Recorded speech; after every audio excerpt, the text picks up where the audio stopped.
జై శ్రీమన్నారాయణ. మనం ఈ ధనుర్మాసంలో తిరుపావి ప్రబంధాన్ని అనుసంధానం చేసుకుంటున్నాం. ఈరోజు మనం 4వ పాసురాన్ని అనుసంధానం చేసుకుందాం. ముందుగా గురు పరంపర. లక్ష్మీనాథ సమారంభాం నాథయామున మధ్యమాం అస్మదాచార్య పర్యంతం వందే గురు పరంపరాం. అస్మద్గురుభ్యో నమః.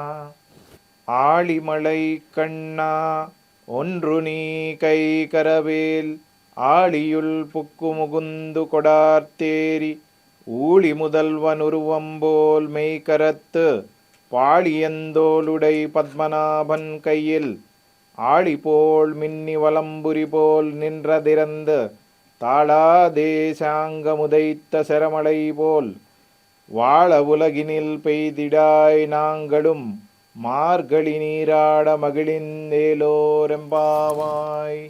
మనకి ఈ పాసురంలో అమ్మ మళ్ళీ మనకి 1వ పాసురము, 2వ పాసురము, 3వ పాసురంలో చెప్పినట్టు ఈ పాసురంలో కూడా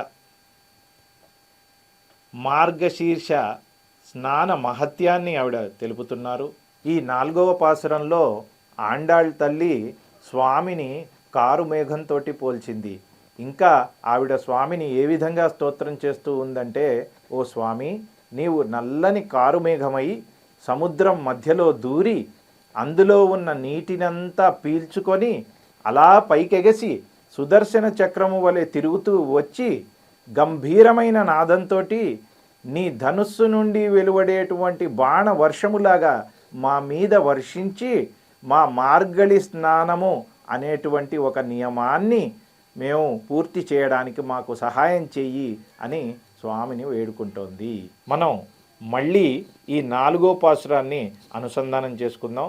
ఆళిమళై కన్నా ఒండ్రు నీ కై కరవేల్ ఆళియుల్ పుక్కు ముగుందు కొడార్తేరి ஊழி முதல்வனுருவம்போல் மெய்கரத்து பாழியந்தோளுடை பத்மநாபன் கையில் ஆழிபோல் மின்னி வலம்புரி போல் நின்றதிறந்து தாளாதேசாங்கமுதைத்த செரமலை போல் வாழ உலகினில் பெய்திடாய் நாங்களும் మార్గళి నీరాడ మగిళిందేలోరెంబావాయ్.